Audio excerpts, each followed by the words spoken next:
a friend of mine, he stays out back. Goes by the name of a Lonesome Jack. He's a bit of a mess, a real backyard baller. Bad dog written on his collar. Most of the time, he's fast at home, off in the shade, just a chewing the bone. But when the winds are right, he's fit to beat tight. Jackie boy's gonna run all night. Keep playing it, Fernando. I like this guy. Keep playing it. Keep playing it, yeah. It's Friday. We can get by with it, right? Bad dog through and through. Jackie, you a bad, bad dog. Jackie, you a bad dog. I'd kind of like to know what the story behind that song is. That's Jackie Boy by my good friend Taft Simmons, and what a talent right there, huh? Kind of like that, huh? All right, Fernando, let's get down to business this morning, all right? Hey, everybody, I'm Matt Pierce. How are you? I am the managing editor of the Hill Country Tribune. Hope everything's going well on this Friday morning, January 27th, 2016. Can you believe it's already February? It seems like just last week it was Christmas, doesn't it? Fernando, don't you think last week was just Christmas? Yeah, I think so, too. All right, he agrees with me. 200 miles away. In Houston, he agrees with me. All right, so let's get straight into the news this morning. I want to talk about a couple of things this morning. A man convicted of committing a fatal robbery up in Dallas, Subway. We talked about this yesterday at a Subway sandwich shop. Well, he was executed last night. Evidently, his appeals did not work, as we reported yesterday morning. So he killed somebody for $3,000. $3,000. What he did, $3,000. He killed somebody way back in 2002. This was Texas's second execution of the year already. Can you believe that? Second execution of the year, and third nationwide. See, we don't waste any time in my state. Here in Texas, we don't waste any time getting right down to the business of criminal justice. Agree with it or not, right? You don't agree with it. Terry Edwards put to death last night, a little after 6 o'clock, in the murder of a Subway sandwich shop owner or manager for $3,000. Terry Edwards was put to death. Now, the stop and start nature of U.S. executions in the very recent years kind of hit another road bump yesterday, as a federal judge in Ohio said that the state's lethal injection procedure was unconstitutional. Just reporting the facts here. It's unconstitutional. You know me. You know I'm not a huge supporter of the death penalty. I'm not a huge supporter of capital punishment, especially in states where it gets, what I feel, oftentimes abused. Okay?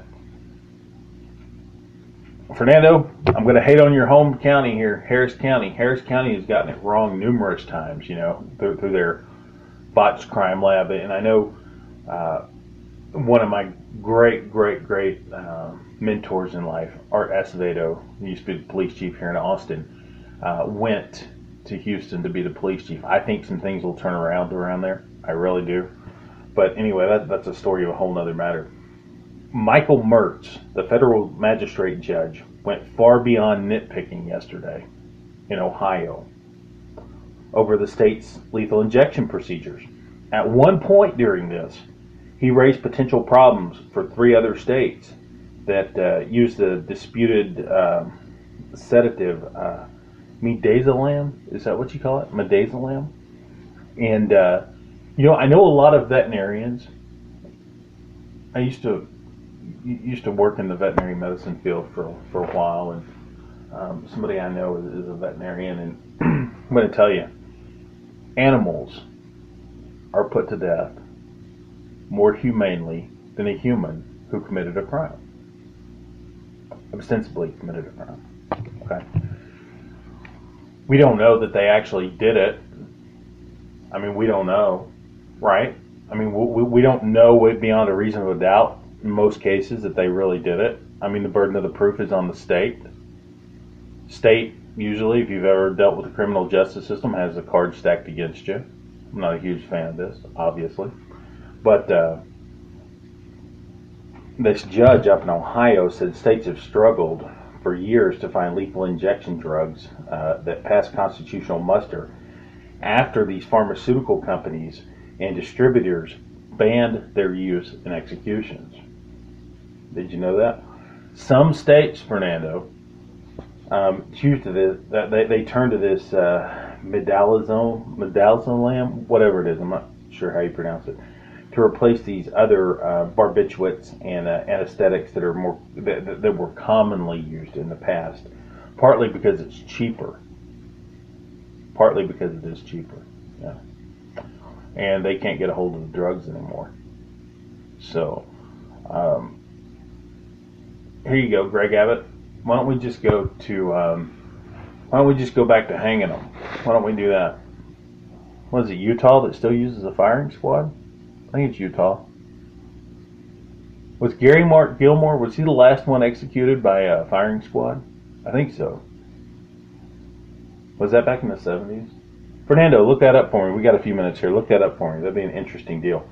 Anyway, last year we saw lethal injection, capital punishment, declined in this country. Only 30 people were sentenced to death last year in the United States. That's the lowest number since the 1970s when this I'll kill you back attitude came back into law. Okay? I know, we can sit here and have this eye for an eye, tooth for a tooth argument. You know, and don't get me wrong, I'm all for the death penalty. I'm all for it.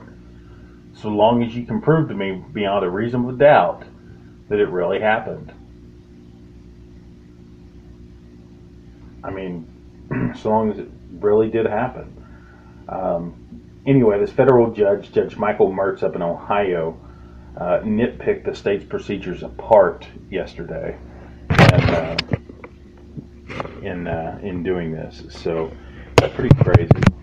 Let's get to some other Texas news. I want to quit giving my opinion here.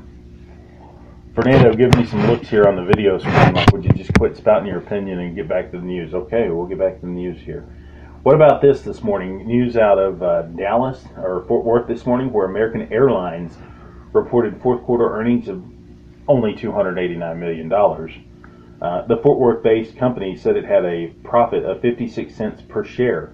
Earning adjusted non-recurring costs were 92 cents a share. The results this morning, well, they met Wall Street's expectations, of course. The average estimate of 9 analysts surveyed by Zacks Investment Research. You know, that sounds like a bunch of crooks, don't it?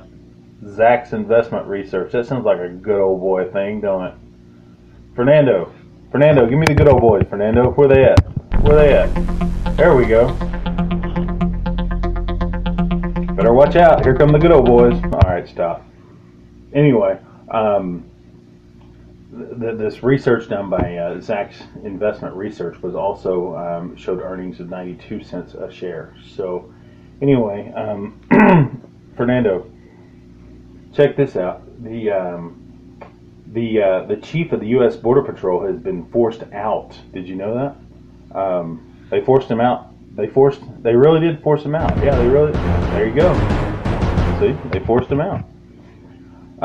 The ouster of Mark Morgan comes a day after Donald Trump announced a very ambitious plan to build a massive wall at the Mexico border.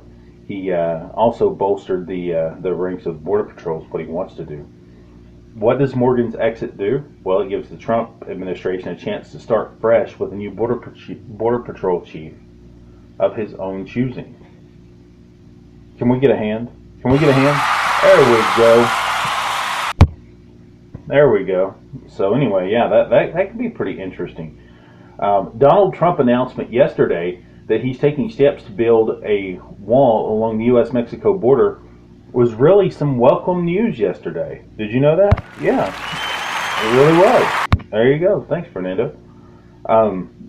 Was really some welcome news for some folks in Arizona. Voters said that they were glad that he's following through on his biggest campaign promise.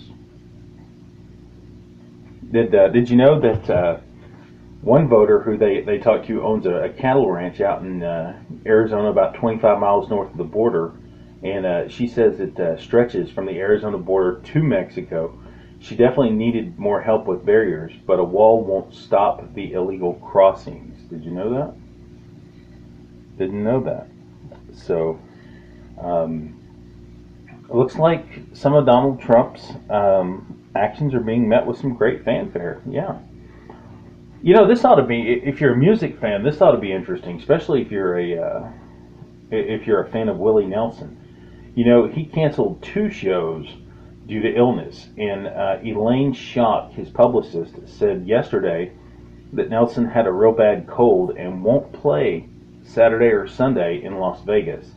He does plan to play the remaining 3 shows, February 1st, 3rd, and 4th, at the Venetian Resort in Las Vegas. The canceled shows have not been rescheduled.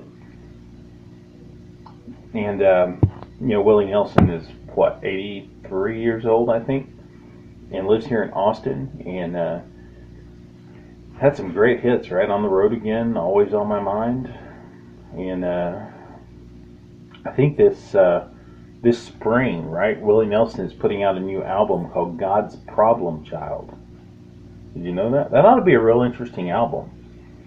It really ought to be a real interesting album. You know, also this morning, there's some interesting news too about Donald Trump. We hear a lot of stuff about Donald Trump supporters. A waitress in Washington received a $450 tip with a note promoting unity from a Donald Trump supporter who attended his inauguration. Reports say that Rosalind Harris says she figured the 3 men at Busboys and Poets Eatery earlier this week were from the South because they were wearing cowboy hats. The men were from West Texas and were in Washington for President Trump's inauguration. Harris said the restaurant typically attracts people who are more liberal. And after the meal, Harris was cleaning up the table when she spotted a tip in the note. The note praised her smile and her kindness. It also pointed out that they came from different cultures and encouraged people to come together as Americans despite racial and cultural differences. It ended with the words, God bless. How you like that? You hear a lot of negative stuff about Trump supporters, right? A lot of negative stuff. Why not a little bit of good news about some Trump supporters, huh? Here's also some good news. Did you know, President Bush, former President Bush, has been in the hospital now for some time, and Jim McGrath, a spokesman for the Bush family, said that President George H.W. Bush is taking his last round of antibiotics and could be discharged from the hospital this weekend. He's been in Methodist Hospital there in Houston. Fernando, you know where that's at, don't you? He's been in the hospital being treated for pneumonia. And he said the 92-year-old former president's health is improving each and every day. The nation's 41st president was admitted way back on January 14th to Methodist Hospital because he was experiencing breathing difficulties. You know, all he really has to do is move here to the Hill Country. He'll really have some breathing difficulties with all this cedar we've had. We need to get Nate Dill on the phone here and have Nate give us a forecast on this cedar. So anyway, that catches you up this morning on the news. That catches you up this morning. I want to go out here a little bit with my good friend. I want to go out with some of his music here again. Taft Simmons. I really like it. Ramon, cue it up for me. We'll see you later at the midday update. We'll talk to you later. Take care, guys.